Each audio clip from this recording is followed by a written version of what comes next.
S'entourer des bonnes personnes, c'est essentiel. Pensez-y. Dans votre vie, qui vous tire vers le haut? Qui vous fait sentir plus fort, plus confiant? Ce n'est pas toujours facile de le voir. Parfois, on croit que quelqu'un nous aide, mais en réalité, il nous freine. C'est comme essayer de savoir si l'eau au loin dans le désert est réelle ou juste une illusion. Il faut être attentif, regarder de près. Les vrais amis, ceux qui comptent, ils sont comme un sol fertile. Ils nous nourrissent, nous font grandir. Les autres, ceux qui prennent sans donner, sont comme des mauvaises herbes. Ils peuvent étouffer notre énergie. Cette vidéo va vous aider à faire la différence, à choisir ceux qui vous rendent meilleurs. Nous allons explorer les signes subtils et les comportements qui révèlent les vraies intentions des gens, même derrière des sourires qui ne semblent pas sincères et des promesses qui ne sont pas tenues. Nous parlerons ici de comment comprendre ces signes pour construire des relations plus vraies et enrichissantes. N'oubliez pas de regarder cette vidéo jusqu'à la fin, car chaque partie est importante pour votre apprentissage. Restez attentifs, cliquez sur j'aime et abonnez-vous à la chaîne pour plus de contenu comme celui-ci. Bienvenue sur Sagesse Stoïcienne. Commençons sans perdre de temps. Quand quelqu'un fait une promesse et ne la respecte pas, cela ressemble à un acteur dans une pièce où les mots sont mis en avant, mais les actions sont oubliées. Ces personnes savent bien utiliser les mots pour convaincre, comme s'ils dessinaient des images de ce qu'ils vont faire. Mais souvent, ils ne passent pas à l'action.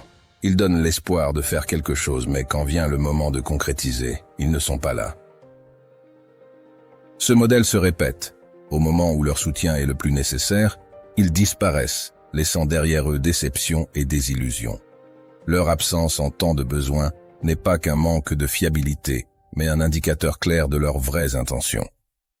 Ils utilisent les promesses comme des outils pour obtenir quelque chose de vous, sans intention de donner en retour. Reconnaître cette tendance est crucial.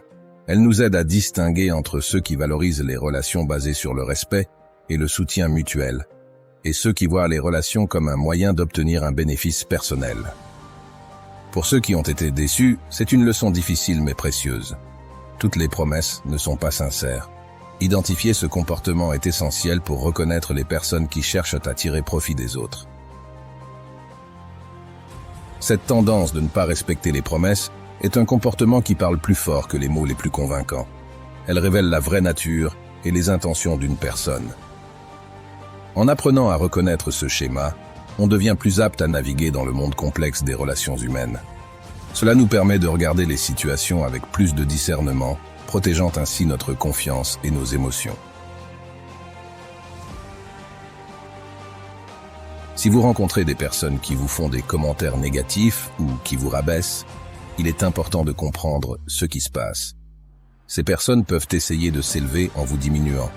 Elles utilisent des remarques qui, même déguisées en humour ou en conversation normale, visent à attaquer votre confiance en vous et votre estime personnelle.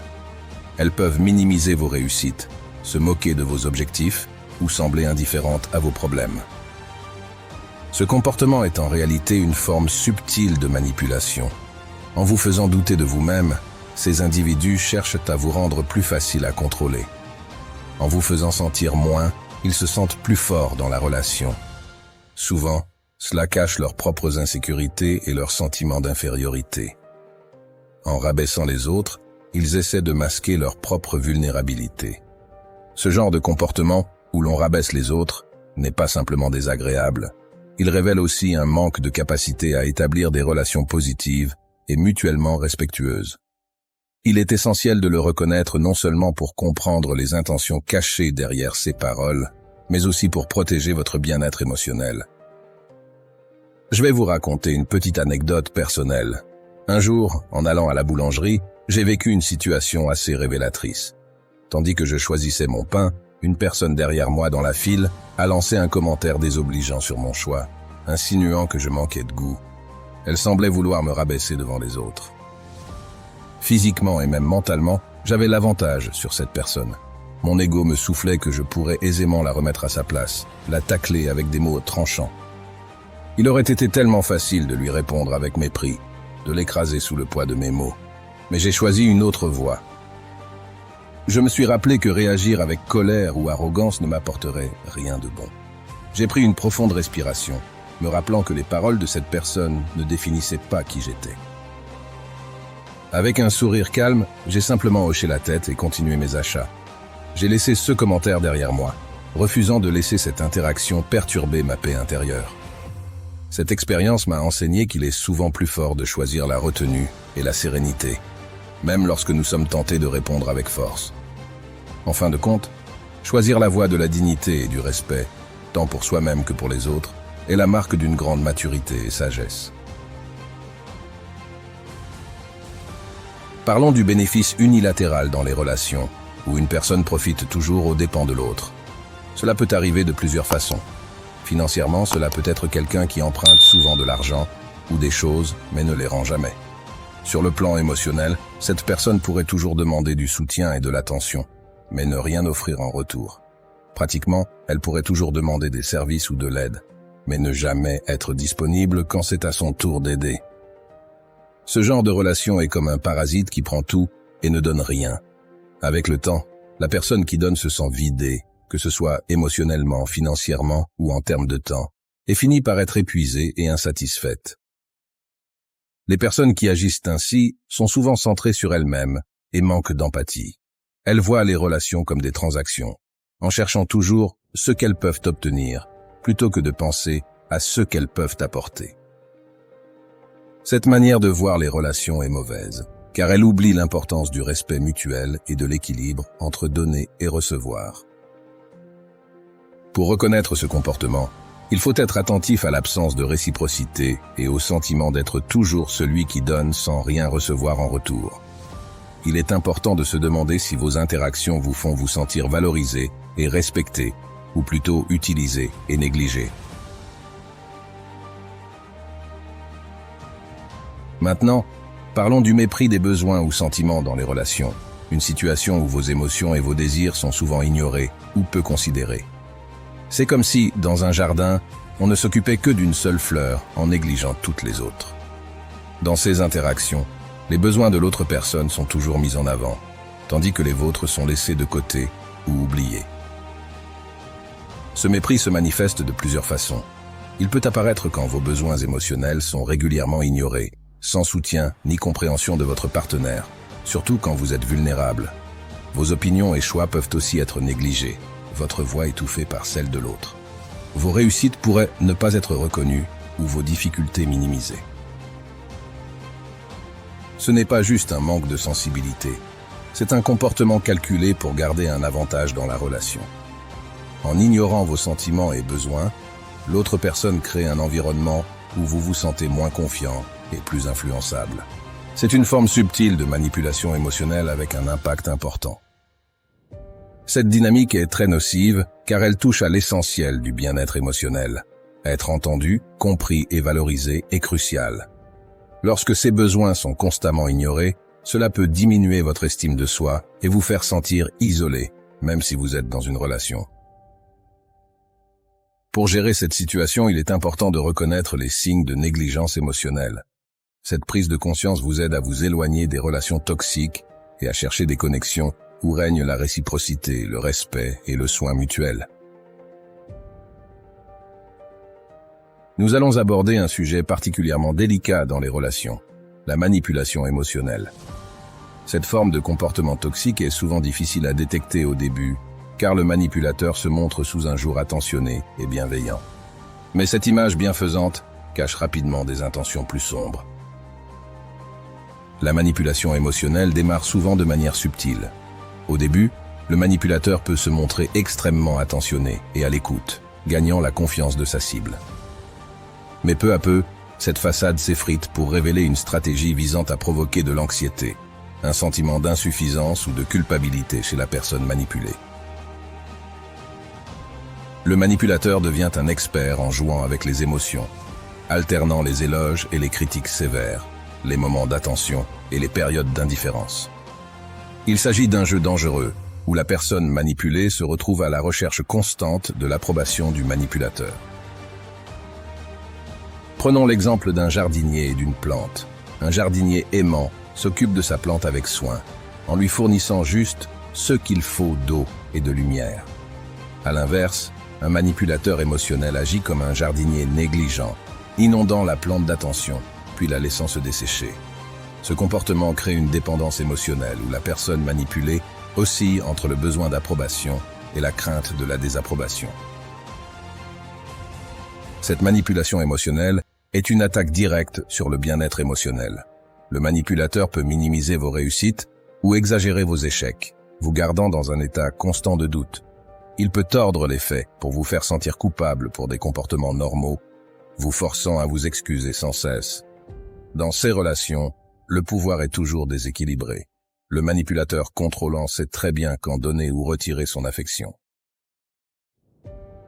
Identifier la manipulation émotionnelle nécessite une conscience aiguë de ces dynamiques et une introspection profonde.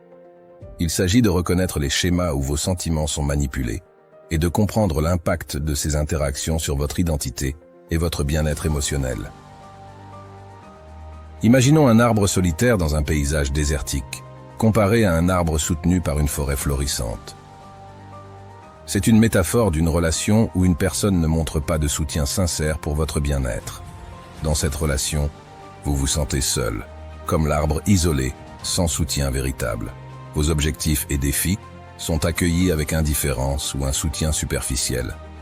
Cette personne peut dire qu'elle vous soutient, mais ses actions ou leur absence montrent le contraire. Ce manque de soutien sincère vient souvent de l'égoïsme de l'autre personne.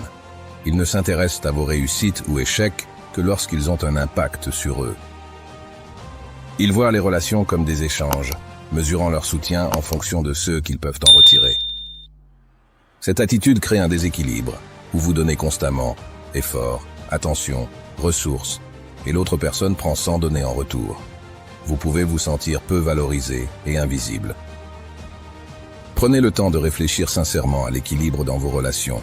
Est-ce que l'échange est mutuel ou êtes-vous le seul à donner? Cela vous aidera à vous orienter vers des relations enrichissantes, où l'échange est équilibré et le soutien mutuel est authentique et profond. Imaginez-vous engagé dans une partie d'échecs perpétuelle, où chaque mouvement de votre adversaire est calculé non seulement pour progresser, mais aussi pour vous saper à chaque tour. Voilà à quoi ressemble une relation avec quelqu'un qui est en constante compétition avec vous. Chaque succès que vous réalisez, chaque décision que vous prenez, devient pour cette personne une occasion de vous surpasser. Ce n'est plus une relation, c'est une bataille stratégique. Dans le monde professionnel, cela se manifeste par quelqu'un qui tente de voler la lumière lors des réunions ou de s'approprier vos idées. Dans la sphère personnelle, cette personne pourrait déprécier vos expériences ou toujours trouver un moyen de mettre en avant ses propres réussites, éclipsant les vôtres. Même les conversations décontractées se transforment en un champ de bataille où chaque phrase est un jeu pour prouver sa supériorité. Le cœur de ce comportement compétitif réside dans une insécurité profonde et une obsession de se mesurer aux autres pour valider sa propre valeur. Dans cette dynamique, chaque interaction devient un duel où la victoire de l'un signifie la défaite de l'autre. La croissance et le soutien mutuel sont éclipsés par une lutte constante pour la domination. Vivre dans une telle atmosphère de compétition constante est épuisant. Elle crée un environnement où chaque réalisation est vue comme une menace, chaque difficulté comme une occasion de prendre l'avantage. Dans une telle relation, vos moments de joie ne sont pas partagés, mais transformés en un concours, et vos défis ne reçoivent pas d'empathie, mais sont exploités. Reconnaître et faire face à cette compétition incessante est vital. Cela implique de tracer des frontières claires et de chercher à rediriger la relation vers un terrain plus équilibré et constructif. Il est essentiel de se rappeler que les relations saines sont fondées sur le respect mutuel et l'entraide, et non sur une quête incessante de supériorité. Dans cette partie, nous allons aborder un type de comportement particulièrement révélateur dans les relations, l'absence au moment critique. Ce comportement est comparable à un arbre qui ne donne de l'ombre que par beau temps, mais qui disparaît quand les orages arrivent. Quand tout va bien, ces personnes sont présentes, profitant des bons moments et des avantages de la relation. Mais dès que les problèmes surgissent, lorsqu'on a le plus besoin de soutien, elles s'éloignent, vous laissant seul face aux difficultés. Leur soutien est conditionnel, dépendant de ceux qu'elles peuvent tirer de la relation. Durant les moments critiques, crise personnelle, revers professionnel ou détresse émotionnelle, leur absence est particulièrement flagrante. C'est dans ces instants, où le soutien et l'empathie sont essentiels, que leur véritable nature et leur manque d'engagement deviennent évidents. Pour ceux qui comptent sur eux, cela crée un sentiment profond de trahison et érode la confiance dans la relation. Reconnaître ce schéma est essentiel pour comprendre la dynamique de votre relation et les véritables intentions de l'autre personne. Un soutien constant, dans les bons comme dans les mauvais moments, est fondamental dans toute relation véritable. Constater que quelqu'un vous fait défaut dans les moments critiques peut vous aider à distinguer ceux qui sont réellement investis dans votre bien-être de ceux qui sont là uniquement pour leur propre bénéfice. À ceux qui sont encore là, bravo pour votre engagement dans l'amélioration de vos relations et la protection de votre bien-être. Votre présence témoigne d'une volonté forte d'apprendre et de grandir. Je vous propose un petit signe de ralliement. Écrivez « lumière » dans les commentaires. Ce mot symbolise votre engagement à éclairer votre chemin et à reconnaître les comportements nuisibles. Pensez à une balançoire où un côté est alourdi par tous les efforts, tandis que l'autre est léger, sans contribution équivalente. C'est une image d'une relation sans réciprocité. Dans ces relations, vous donnez beaucoup, votre temps, énergie et émotion, mais l'autre personne donne peu ou rien en retour. Cela peut se voir de plusieurs façons. Peut-être que c'est toujours vous qui contactez l'autre personne et proposez des plans, mais elle répond sans enthousiasme. Vous pourriez être toujours là pour soutenir et comprendre, sans recevoir le même soutien en retour. Quand vous partagez vos expériences et vulnérabilités, vous êtes ouvert, tandis que l'autre reste distant ou désintéressé. Ce manque de réciprocité vient d'une vision égocentrique des relations. Pour certaines personnes, une relation est juste un moyen de répondre à leurs besoins, sans vouloir vraiment partager ou s'investir. Les relations saines reposent sur un partage et un investissement émotionnel mutuel. Pour reconnaître un manque de réciprocité, observez attentivement la dynamique de la relation.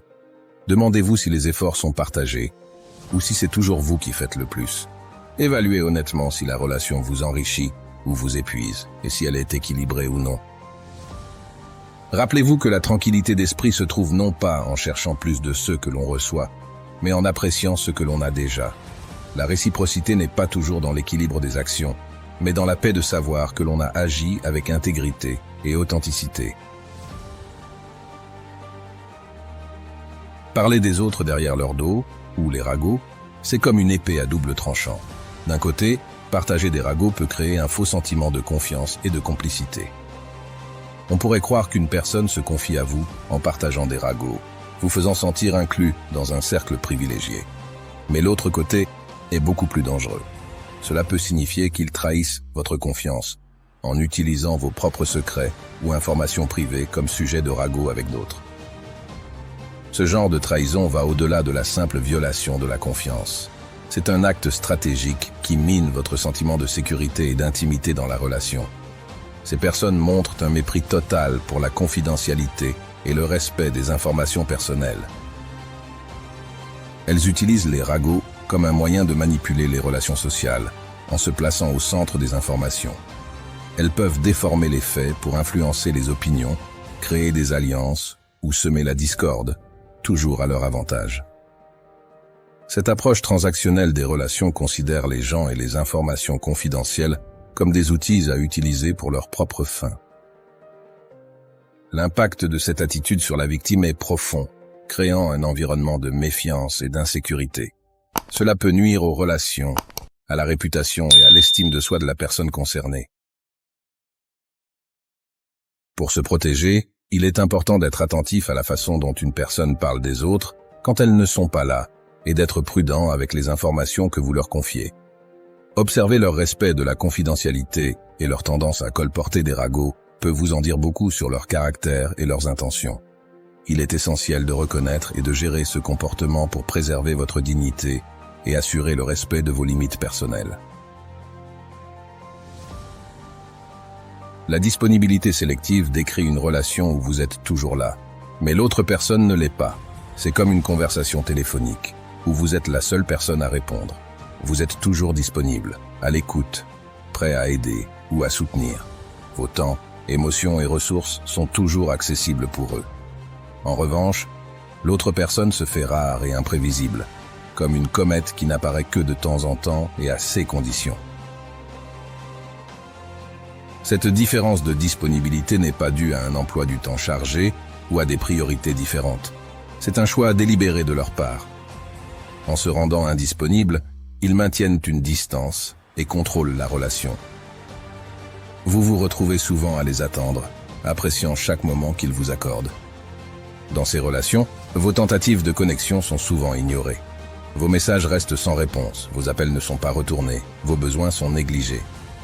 Lorsqu'ils interagissent avec vous, c'est souvent pour répondre à leurs propres besoins, vous laissant dans un rôle secondaire. Cela peut avoir un impact émotionnel important, créant des sentiments d'inadéquation et de frustration. Vous pourriez commencer à douter de votre propre valeur et de l'importance de vos contributions. La réalisation que vos efforts ne sont pas pris en compte peut être démoralisante. Reconnaître ce schéma de disponibilité sélective est essentiel. Il faut être capable de prendre du recul et d'évaluer l'équilibre des efforts dans la relation. Comprendre que les relations saines sont basées sur un respect mutuel, des efforts partagés et une présence équilibrée est importante. Imaginez un scénario où la culpabilité est utilisée pour vous contrôler, comme les ficelles d'un marionnettiste. Certaines personnes savent comment tirer sur ces ficelles, en jouant sur votre sens des responsabilités, votre empathie ou votre désir d'être juste. Elles peuvent formuler des demandes de façon à vous faire sentir insensible ou égoïste si vous refusez, ou elles peuvent vous rappeler des faveurs passées, vous faisant sentir redevable. Cette technique de culpabilisation est souvent subtile et progressive. Elle commence par de petites demandes et s'intensifie avec le temps, érodant vos limites personnelles. Vos propres besoins et désirs sont mis de côté, tandis que ceux de l'autre personne deviennent prioritaires. Cette tactique est efficace parce qu'elle exploite le désir humain d'être vu comme bienveillant et serviable. En vous faisant sentir coupable, l'autre personne utilise ses qualités pour vous manipuler. Vous finissez par agir par obligation plutôt que par choix sincère, souvent en ressentant du ressentiment ou de l'épuisement. Reconnaître quand quelqu'un utilise la culpabilité pour vous manipuler est crucial pour protéger vos limites et votre bien-être émotionnel. Cela demande de faire attention aux émotions sous-jacentes dans vos interactions, de distinguer les vraies demandes d'aide des tentatives d'exploitation et d'avoir le courage de remettre en question les motivations derrière les demandes.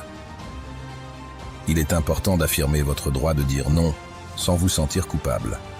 Faire face à cette tactique manipulatrice est essentiel pour développer des relations saines basées sur le respect mutuel, la considération sincère et le libre choix, plutôt que sur l'obligation et la culpabilité. Maintenant, pensez à une conversation comme une rue à double sens, où idées, expériences et émotions circulent entre deux personnes. Dans une relation saine, cet échange est équilibré. Mais avec quelqu'un qui vous utilise, la conversation devient une voix à sens unique. Ils parlent beaucoup d'eux-mêmes, mais quand il s'agit de votre vie, ils semblent indifférents ou distraits. Ce manque d'intérêt pour vous se voit clairement dans les discussions.